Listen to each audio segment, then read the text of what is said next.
दोस्तों एक बार फिर से आप सभी का स्वागत है साहित्य दर्शन लाइव में। यहाँ पे हम देखेंगे स्नाकोत्तर कला उपाधि यानी कि जो प्रोग्राम है इग्नू का MSK यानी कि स्नाकोत्तर कला उपाधि संस्कृत विषय से, जिसका कि कोर्स कोड है MSK 004। देखिए फर्स्ट ईयर का जो परीक्षा होती है, फर्स्ट ईयर में कौन कौन सा कोर्स कोड है यानी विषय है MSK 1, MSK 2, MSK 1, MSK 2, MSK 3 और MSK 5 है। ठीक है, क्रम से नहीं है, बीच में 4 नहीं है। 4 कहाँ पे है? 4 सेकेंड ईयर में है। तो 4, 6, 7, 8 ये सब सेकेंड ईयर के हैं। तो हम आज सेकेंड ईयर का जो कोर्स कोड MSK 4 है उसका जून 2023 का पेपर देखेंगे कि किस प्रकार से आया था। और इसका शीर्षक है आधुनिक संस्कृत साहित्य और साहित्य शास्त्र है। ठीक है, समय 3 घंटा है, अधिकतम अंक 100 है। यह प्रश्न पत्र कुल 2 खंडों में विभक्त है। प्रत्येक खंड में दिए गए निर्देशों के अनुसार ही उत्तर देना है। दोनों खंड अनिवार्य है। खंड एक की बात की जाए तो चलिए देख लेते हैं। खंड एक 60 नंबर का है, खंड क मतलब, और खंड ख आपका 40 नंबर का है। ठीक है, क्वेश्चन नंबर 1 है आधुनिक संस्कृत साहित्य में विविध विषयगत रचनाओं पर पठित अंश के अनुसार विस्तृत प्रकाश डालिए। आधुनिक संस्कृत साहित्य में विविध विषयगत रचनाओं पर पठित अंश के अनुसार विस्तृत प्रकाश डालना है यानी लिखना है। 20 नंबर का है। क्वेश्चन नंबर 2 है अनुदित साहित्य क्या है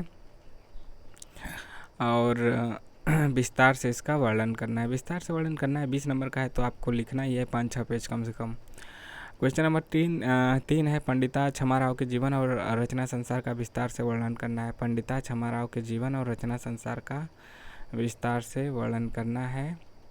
और इसमें यहाँ पे अब दे दिया है ना कि किन्हीं 3 प्रश्नों का उत्तर करना है। तो 1, 2, 3, 4, 5, 6 क ख, हाँ सही तो है। 5, 6 में भी आपका यहाँ तक है। ठीक, 6 में आपका एक श्लोक की व्याख्या करना है। तो इसमें अनिवार्य कोई नहीं लिखा कि यह क्वेश्चन अनिवार्य है। तो यहाँ पे आप कोई भी 6 में से कोई भी 3 क्वेश्चन कर सकते हैं। देखिए तीसरा क्वेश्चन है पंडिता छमाराव के जीवन और रचना संसार का विस्तार से वर्णन कीजिए। क्वेश्चन नंबर 4 है आधुनिक संस्कृत साहित्य में गद्य रचना से आप क्या समझते हैं? विविध गद्य रचना का विस्तार से वर्णन कीजिए। क्वेश्चन 5 है पठित अंश के आधार पर कुछ प्रमुख साहित्यकारों का उल्लेख कीजिए। क्वेश्चन नंबर 6 है, मतलब यदि आप 6 करना चाहें तो एक श्लोक की व्याख्या करना है। यानी 6वें में भी आपको ऑप्शन मिल गया है। यहाँ पे व्याख्या आपको हिंदी या फिर संस्कृत में कर देना है, या फिर दोनों मिलाकर भी आप कर सकते हैं। यहाँ पे देख सकते हैं जो सारांशी से लेके प्रयातः तक है, और ख आपका अथ प्रजाभि से लेके आपका शिरध्वज पुण्य नामा तक है। और मतलब 2 ही है, क और ख में से किन्हीं 2 में से एक कर सकते हैं। क्वेश्चन 6 है, 6 में से कोई 3 करना है। खंड ख आपका वहीं 40 नंबर का है, 4 क्वेश्चन करना है। 4 क्वेश्चन और सभी 10-10 नंबर का है। ऊपर वाला 3 करना था, सभी 20-20 नंबर का था। तो ऊपर वाला यदि हम 5 से 6 पेज करेंगे या फिर 4 से 5 पेज कम से कम करेंगे, तो नीचे वाला हमें 3 पेज में करना ही होगा कम से कम, और ऊपर वाला 5 पेज में। क्वेश्चन 7 है नाट्य रचना विधा पर प्रकाश डालिए।